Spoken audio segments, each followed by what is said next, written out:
In the industrial era, business owners are always looking for cheap sources of labor.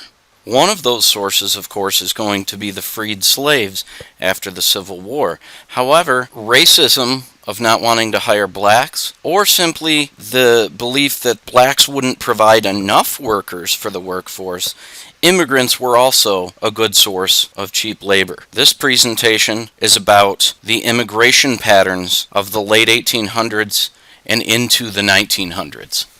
The term new versus old immigrants is very important.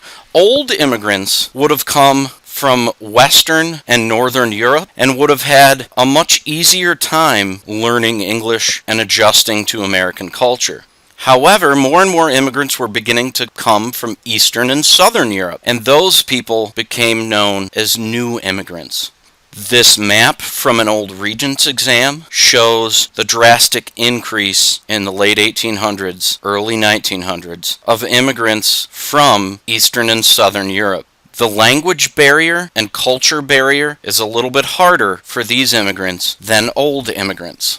A few of the new sources of immigration. Italy. Poverty and rising food prices brought millions of Italians to America in the late 1800s. Hence, some of the ethnic neighborhoods from the last presentation, like Little Italy in Chicago. China. Chinese immigrants were willing to work for extremely low wages. The contractors that helped build the Transcontinental Railroad took full advantage of this. This made them very unpopular among those who felt that they were stealing their jobs. There are many accounts in these time periods of Chinese immigrants being assaulted in major cities because of this view.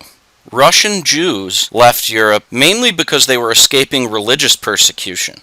There are many reasons why someone might leave, and reasons that they are attracted to the place that they are going. This is called push and pull factors. Negative things about one's homeland and positive things about America lead to an increase in emigration from Europe and China and immigration to America. Some examples: population pressure in Europe and a lack of pressure in the United States, so housing is likely going to be less expensive, the availability of jobs is going to be better. The lack of land in Europe and the abundance of land in the United States. There's little social mobility in Europe, and there's much better chances at social mobility in the United States. These are just a few of the reasons people would leave Europe and China and come to America. An immigrant's life in the United States has good and bad. Exploitation means that immigrants were very desperate for work and were often exploited at low wages, meaning they were taken advantage of. Ghettos. Tenement neighborhoods, or slums/ghettos, had absolutely horrendous conditions. In 1890, famous muckraker Jacob Riis writes a book, How the Other Half Lives. He includes in this work photographs, and those photographs, more than anything else, open the eyes of the upper and middle classes to life as a working class citizen. Americanization. At Ellis Island and other immigration centers, names were changed. Once you lived in the U.S., you were encouraged to learn English and abandon your native culture and native religion and native language. So Americanization in some ways is a good thing because you're assimilating, but in other ways is a bad thing because you're taught to more or less abandon everything from the nation that you came from. Some examples of Americanization. My wife, Mrs. Baker, her family name was Jugan before we got married. Prior to coming to the United States, Jugan, which is spelled with a J, was actually spelled Dzugan, D-Z-U-G-A-N.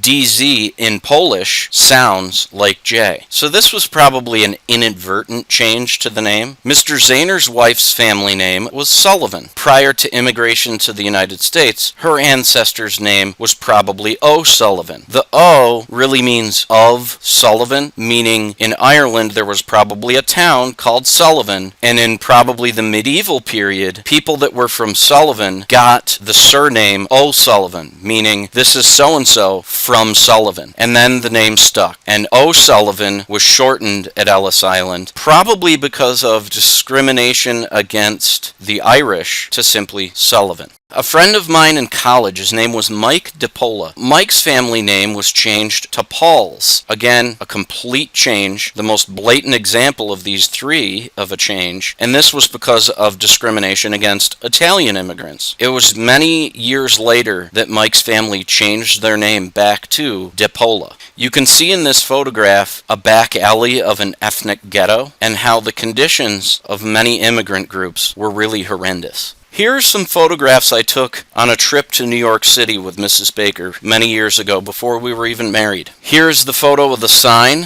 for Ellis Island Immigration Museum and the Statue of Liberty National Monument. I'm going to focus on Ellis Island. This is the view of Ellis Island from the ferry that took us to the museum. And this is the first view that many immigrants are going to have of Ellis Island. Once you enter the building, a tour guide takes you through, and they take you through essentially what the immigrants' experience at Ellis Island would be. If you look at the upper left, it's a photograph of luggage. This photograph is the very first step when you immigrated. You were forced to leave your luggage in a certain area to be inspected. Unfortunately, as you were processed, some Ellis Island workers often stole things from the immigrants' luggage as they were being processed. This is especially sad because if you think about it, many immigrants are coming here because they are impoverished and they're looking for a better life. So what very little is in their luggage is probably what is most valuable to them. In some ways that would be valuable to someone else. In other ways it might even be just sentimental. Either way, when something is stolen from you, it's going to hurt. On your way up to the main processing room after stacking up your luggage, you went up a set of stairs, which you can see on the upper right. And if you notice, you have to go up and turn, take a few steps on that landing, turn again, and then at the top of the stairs, there's another landing and railing before you enter the room, in which you have to turn again. The reason you had to go up this set of stairs and turn so many times, instead of one straight set of stairs upward, was so that a doctor at the top of the stairs could view every side of an immigrant. And the last view they had of you at the top of the stairs, they would look at your eyes, your ears, your nose, your mouth, quality of your teeth, your throat, to see if you were completely healthy. They wanted you to be completely healthy because you were likely going to be working in a factory. And if you couldn't be productive in a factory, you were not wanted. Once you entered into the great main room, which you see on the lower left, it's massive. It's probably about the size of a football field. And if you look on the lower right, this is a modern view of just a couple of benches. In the time period in which Ellis Island was still processing immigrants, there were many, many rows of these benches. And at the far side of the room, you would sit down and simply shift down one seat at a time until you made your way across the football field size room. When you got to the other end, after you answered a series of questions at a podium, the Ellis Island workers would direct you to this staircase. You'll notice this staircase is divided into three parts. The first part says, you're free to go, you're now a citizen of the United States. The second says, well, you have lice or some other minor condition, you need to go to the infirmary for treatment, and after treatment, you're a citizen of the United States. The third, however, was the line for deportation. You were going to be sent right back to where you came from. Now, if you can imagine an immigrant family going through the process, they reach this stage, and if they don't speak English, multiple members of the family could be going in multiple directions. The tragedy of deportation, even if you could avoid that, you may still get separated of who's going directly into the city and who has to stay in the infirmary. You have to remember, this is not an era of cell phones. This isn't even an era of telephones in general. So the ability to communicate is very limited. And something as simple as being held back in the infirmary could separate you from your family forever. Outside of the museum are memorial walls, and on these memorial walls we found Mrs. Baker's family name. Her great-grandparents, Elizabeth Fedorzik Zugan and Joseph Zugan.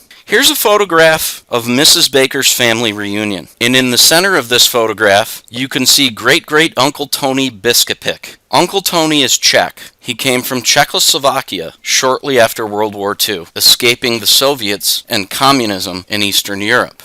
So the year he came is 1948. He's leaving to escape the Soviets. There's actually a couple of family stories. I never really had the guts to ask Uncle Tony because it might bring back bad memories. But Uncle Tony and a friend, as they were escaping Czechoslovakia, had to hide amongst dead bodies so that the Soviets would not discover them and execute them for trying to escape. He also had to hide underwater in a river, breathing through a reed, which is a hollow branch, kind of like a bamboo shoot almost. And both of those stories I can't confirm, but even if they're not true for Uncle Tony, it was true for many others. When he got to the United States, he literally had nothing but the clothes on his back and some loose change in his pocket. I had the chance to speak with him and have kept close touch with him via Skype ever since. Uncle Tony lives in Connecticut and is happily retired. This is really a great example of what someone coming to the United States from a horrible situation abroad could make a really decent life for themselves here.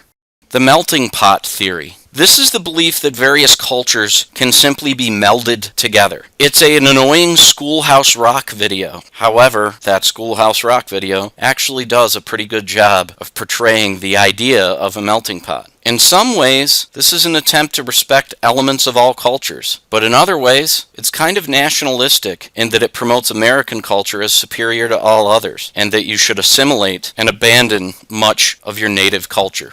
There's also the view of cultural pluralism. This means that a person can live amongst one culture, but also take pride in their heritage and background. A great example is being bilingual. So if your family is from a Hispanic nation in the Caribbean or South America or Mexico, then you probably speak Spanish. You probably have many customs from the native nation in which your family came from. Under the view of cultural pluralism, it's seen that both of those things are important, both being a part of American society, but also maintaining your native culture. This is very different than the melting pot theory, which says there will be one culture, one American culture. The cartoon on the right is simply a joke. I selected Spanish. Now see if you can figure out how to withdraw your allowance, motivating your kid to learn a second language. I just thought it was funny. You can laugh at me all you want for being nerdy. Lastly, there's a term, Nativism. It can be most directly compared to racism, but do not confuse nativism with racism, because nativism is anti-immigration. It's discriminating against immigrants already in the United States and attempting to stop others from coming to the United States. Some examples of trying to stop others from coming into the United States are the Chinese Exclusion Act of 1882. After the completion of the Transcontinental Railroad, there is a view that we no longer need any of these people.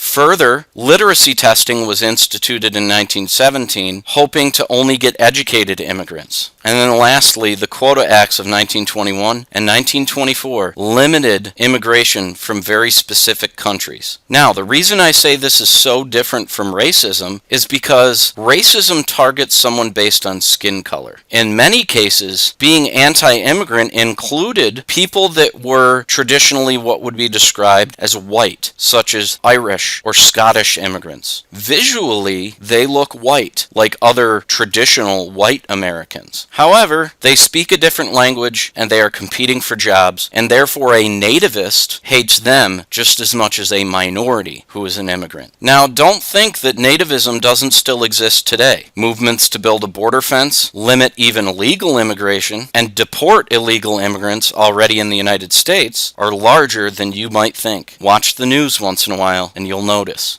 This is the end of the presentation. Please make sure that you log in and take the online quiz. If you've taken good notes and you use them on the quiz, there's really no reason you shouldn't be getting a perfect score. Thank you. See you in class.